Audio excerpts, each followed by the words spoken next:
तो चलिए शुरू करते हैं। बीते कुछ दिनों से कांग्रेस ने प्रधानमंत्री नरेंद्र मोदी के खिलाफ नई राजनीति शुरू की है। यह राजनीति जातिगत जनगणना को लेकर हो रही है कि भाई कौन सी जाति के कितनी आबादी है, उसकी क्या स्थिति है, इसके बारे में जो जनगणना हुई उसके आंकड़े बताइए। और इसमें यह एजेंडा सेट किया जा रहा है कि नरेंद्र मोदी जातीय जनगणना के आंकड़े बताने से डरते हैं। लेकिन आज आपको बताऊंगा कि मोदी नहीं, कांग्रेस कैसे कास्ट सेंसस यानी जातिगत जनगणना के आंकड़े बताने से डरती रही है। लेकिन आपको पहले राहुल गांधी का एक बयान सुनवा देता हूं, जिन्होंने कर्नाटक चुनाव से पहले एक चुनावी सभा में जातिगत जनगणना यानी कास्ट सेंसस का मुद्दा उठाया। फिर आपको राहुल गांधी, कांग्रेस पार्टी, उसका जातिगत जनगणना पर इतिहास और उनके खुद के गांधी परिवार के लोग जातिगत जनगणना के बारे में क्या सोचते थे, यह सब बताऊंगा। यूपीए ने, कांग्रेस पार्टी ने 2011 में कास्ट बेस्ड सेंसस किया। पूरे देश की जातियों का डेटा उस सेंसस में है। मोदी जी, आप ओबीसी की बात करते हैं, उस डेटा को आप पब्लिक कर दीजिए, पता लग जाए देश में कितने ओबीसी हैं, कितने दलित हैं, कितने आदिवासी हैं। अगर सबको भागीदार बनाना है, सबको इस देश की प्रगति में शामिल करना है, तो यह तो मालूम होना चाहिए कि कौन कितने हैं। तो राहुल गांधी बड़े स्पष्ट तौर पर कह रहे हैं कि कौन कितनी संख्या में है, यह पता लगेगा तभी उनका विकास हो सकता है। यह जो लॉजिक है, इसको थोड़ी देर इस दाहिनी वाली जेब में रखिए। अभी मैं बाईं वाली जेब से थोड़ा सा आपको इतिहास बताता हूं, फिर यह वाला निकाल कर काम आएगा। संसद के बाहर मोडानी मुद्दे पर वो मार्च करते हुए दिखे थे।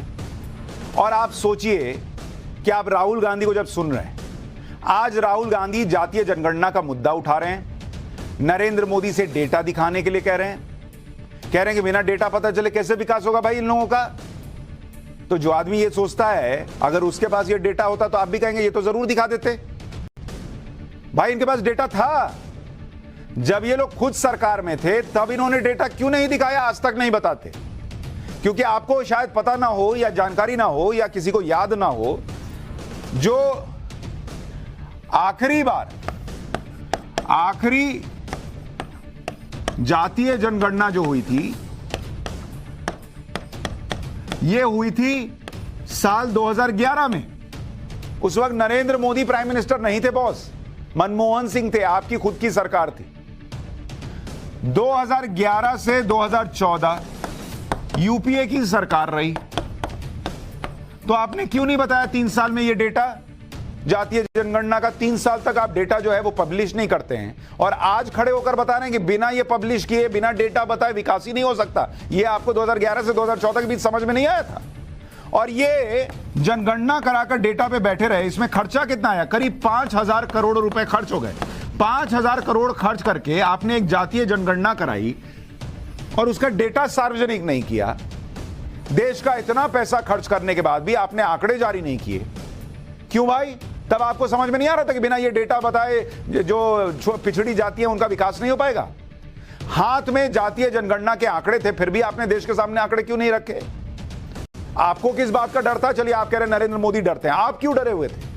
आप पहले अपनी बात तो बताइए कि वो कौन सी मजबूरी थी जिसकी वजह से आपने जातीय जनगणना के आंकड़े जारी नहीं किए। आप तो बताएंगे नहीं, लेकिन पाठशाला में मैं बताऊंगा कि इन्होंने जातीय जनगणना के आंकड़े क्यों रोक रखे। लेकिन पहले राहुल गांधी के इस बयान की टाइमिंग समझते हैं। अभी कर्नाटक चुनाव में ज्यादा वक्त नहीं है, उसके ठीक पहले चुनावी मंच से वो ये भाषण देते हैं। जातियों की जानकारी मांगना ये साफ साफ बताता है कि राहुल गांधी और कांग्रेस क्या चाहते हैं। ये सबके समझ में आ रहा है। वो इस जातीय जनगणना के मुद्दे को हवा देकर पिछड़ी और दलित जातियों के विकास से ज्यादा कांग्रेस का सियासी विकास करना चाहते हैं। जबकि कांग्रेस का यह इतिहास रहा है कि वो हमेशा जातिगत जनगणना और इस तरह की जनगणना पर होने वाली राजनीति के खिलाफ रही।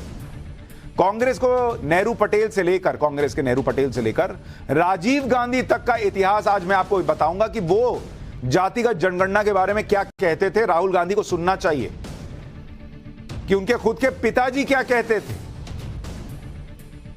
उनके खुद के परनाना क्या कहते थे।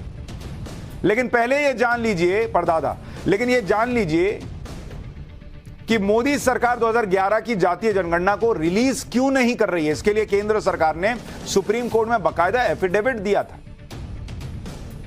2021 में केंद्र सरकार ने सुप्रीम कोर्ट में बताया था कि 1931 में जब आंकड़े जुटाए गए थे जातिगत जनगणना के, तब देश में जातियों की संख्या 4147 थी। लेकिन जब 2011 में यूपीए की सरकार में जातियों की संख्या आई तो वो बढ़कर उस रिपोर्ट में आई कि 46 लाख से ज्यादा जातियां हैं। बॉस 1931 से 2011 के बीच में 4000 के बजाय जातियों की संख्या 46 लाख से पार चली गई। ऐसा कैसा आपने सर्वे कराया भाई? ऐसा कौन सी जनगणना आपने निकाल दी और कह रहे हैं कि इसको सार्वजनिक कीजिए? ये सार्वजनिक करने लायक है? ये केंद्र कह रहा है कोर्ट के अंदर। इतना बड़ा अंतर कहां से आया भाई? जबकि 1947 और 71 में तो पाकिस्तान और बांग्लादेश अलग हो गए थे, तो जो वहां गए उधर गए वो तो कुछ और कम होना चाहिए था। यहां 4 लाख जातियां हो गई। केंद्र सरकार ने महाराष्ट्र का उदाहरण देते हुए बताया था कि 2001 की जनगणना में एसटी, एससी और ओबीसी जातियों की संख्या 494 थी महाराष्ट्र में, जो 2011 में बढ़कर 4,28,000 से ज्यादा हो गई। केंद्र सरकार संसद में यह कई बार कह चुकी है कि 2011 में जो सामाजिक आर्थिक जातिगत जनगणना हुई थी उसमें कई बड़ी कमियां हैं, इसलिए ये आंकड़े जारी नहीं किए जा सकते। इस सर्वे में जातियों के नाम की स्पेलिंग मिस्टेक से जुड़ी बहुत सी गड़बड़ियां भी थी। उदाहरण के लिए एक जाति को कई तरह से आप बुला लेते हैं, तो उसे नाम के हिसाब से लिखा गया, जिससे जातियों की संख्या बढ़ गई। मतलब अगर मान लीजिए कोई जाति है, उसको कोई कुछ और कह रहा है, कोई कुछ और कह रहा है, प्रोनाउंसिएशन अलग है, तो उसको 2 जाति गिन लिया। इस तरह से जातियों की संख्या बढ़ बढ़ के लाखों में चली गई। इतना ही नहीं, 2015 में कर्नाटक की तत्कालीन सिद्धारमैया कांग्रेस की सरकार थी, सिद्धारमैया मुख्यमंत्री थे, उन्होंने भी जातिगत जनगणना करवाई थी। इसमें 169 करोड़ रुपए खर्च भी किए थे, लेकिन इन आंकड़ों को सार्वजनिक करने से कांग्रेस सरकार बचती रही। जिस कर्नाटक में खड़े होकर बोल रहे हैं, उस कर्नाटक में खुद जातिगत जनगणना करा चुके हैं, लेकिन इन्होंने सार्वजनिक नहीं की। आप कह रहे हैं मोदी जी कर दीजिए। मोदी जी डरते इसलिए नहीं कर रहे। अरे आपने क्यों नहीं किया? 2011 में नहीं किया, 2015 में कराया, 18 तक आप कर्नाटक में सरकार में रहे, आपने क्यों नहीं किया? अब सोचिए कि जिस कर्नाटक में राहुल गांधी ने जातिगत जनगणना का मुद्दा उठाया और नरेंद्र मोदी से डेटा पब्लिश करने को कहा, उसी कर्नाटक में कांग्रेस की ही सरकार 2015 में जातिगत जनगणना करवा चुकी थी और 2018 तक सरकार में थी। इन्होंने करीब 1 साल तक, यानी 2018 से 2019 तक जेडीएस के कुमारस्वामी के साथ भी सरकार चलाई।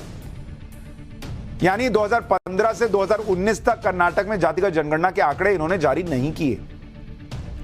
क्यों नहीं किए भाई? 2021 से कांग्रेस के पूर्व सीएम सिद्धारमैया ने बीजेपी पर यह आरोप लगाने शुरू किए कि वो जातिगत जनगणना के आंकड़े सार्वजनिक क्यों नहीं कर रही। आप 4 साल दबा के बैठे रहे और कह रहे कि सामने वाला क्यों नहीं कर रहा। जातिगत जनगणना के मुद्दे पर राहुल गांधी मोदी सरकार पर हमलावर है। सरकार से कह रहे हैं कि वो 2011 की जातिगत जनगणना के आंकड़े जारी करें। हालांकि राहुल गांधी शायद ये भूल जाते हैं कि जातिगत जनगणना और आरक्षण के मुद्दे पर उनके पिता पूर्व प्रधानमंत्री राजीव गांधी क्या सोचते थे। आपको वो इतिहास भी बताता हूं।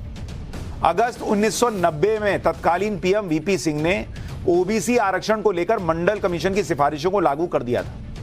उसके बाद सितंबर 1990 को संसद में मंडल कमीशन के मुद्दे पर बहस के दौरान बोलते हुए राजीव गांधी ने कहा था, राहुल गांधी के पिताजी ने, कि जिस तरीके से आपने मंडल कमीशन की सिफारिशों को लागू किया है वो मेरे लिए देश को तोड़ने के बराबर है।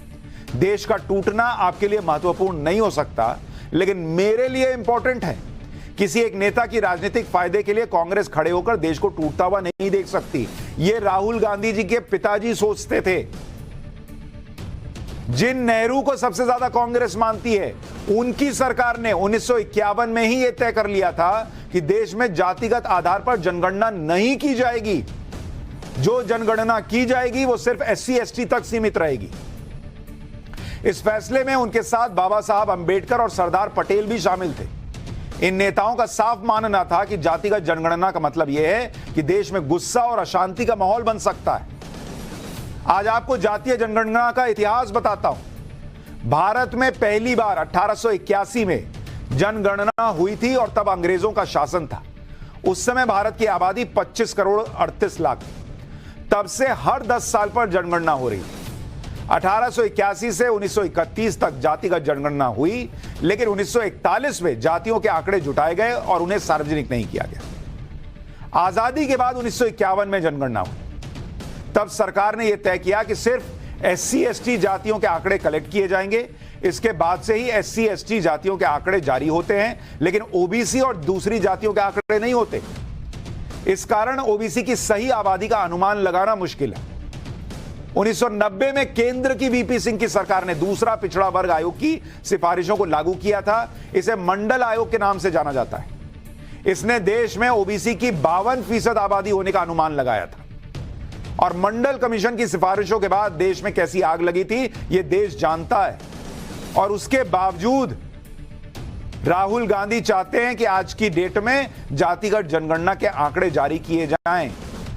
और वो ऐसा नहीं कि समझ नहीं रहे होंगे, अगर नहीं समझते तो भाई यूपीए के सरकार में ही जारी कर देते। हालांकि मंडल आयोग ने OBC आबादी का जो अनुमान लगाया था उसका आधार 1931 की जनगणना थी। मंडल आयोग की सिफारिश पर ही OBC को 27% आरक्षण दिया जाता है। इससे पूरे देश में जातीय टकराव बहुत बढ़ गया।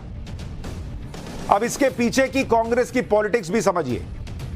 2014 से नरेंद्र मोदी के सामने कांग्रेस का हर पैंतरा फेल हो जा रहा है, सियासी पैंतरा।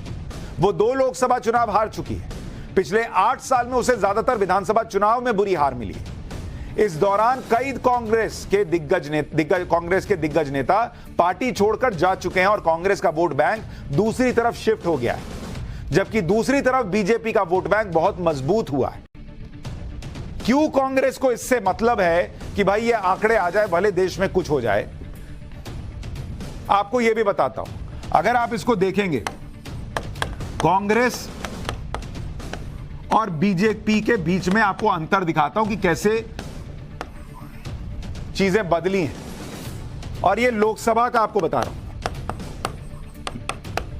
1984 का चुनाव होता है। कांग्रेस के पास करीब 49.1% वोट आते हैं। यह कांग्रेस का लास्ट हाईएस्ट पॉइंट था, क्योंकि इंदिरा गांधी की तब मौत हुई थी। भाजपा का वोट प्रतिशत रहता है मात्र 7.7%। 1989 का चुनाव होता है। इसमें देखिए देश में राम मंदिर का मुद्दा बढ़ना शुरू होता है। कांग्रेस घटकर आती है 10% गिर जाती है, 39.5% वोट पर आती है। भाजपा 11.3% पर पहुंचती है। लोकसभा 1991 का मुद्दा आता है, राम मंदिर और पीक पर पहुंच चुका है। कांग्रेस घटकर 36.2% पर आ जाती है, बीजेपी बढ़कर 20.11% पर पहुंचती है। 1998 का चुनाव होता है। अगर इसको आप देखें, कांग्रेस 26% पर घटकर आ जाती है, बीजेपी बढ़कर 25.5% पर आ जाती है। कैसे? देखिए, आप दोनों ऑलमोस्ट बराबर पर आ गए। 2014 का चुनाव होता है, 2014। कांग्रेस घटकर 19.3% पर आती है, बीजेपी बढ़कर 31% पर पहुंचती है। और फिर 2019 का चुनाव होता है। 2019 में कांग्रेस जो है वो रह जाती है 19.5% पर और बीजेपी बढ़कर करीब 37.4% पर पहुंच जाती है। तो ये सारी कहानी जो है इसी गणित में है। और उसके लिए ये माना जा रहा है, सोचा जा रहा है कि अगर जातिगत जनगणना के आंकड़े आ गए तो एक बार फिर जो बंटवारे की राजनीति है उसमें हवा आएगी। देश में जो है कई सवाल उठने शुरू होंगे और उसमें हो सकता है कि नरेंद्र मोदी की कुर्सी भी हिल जाए।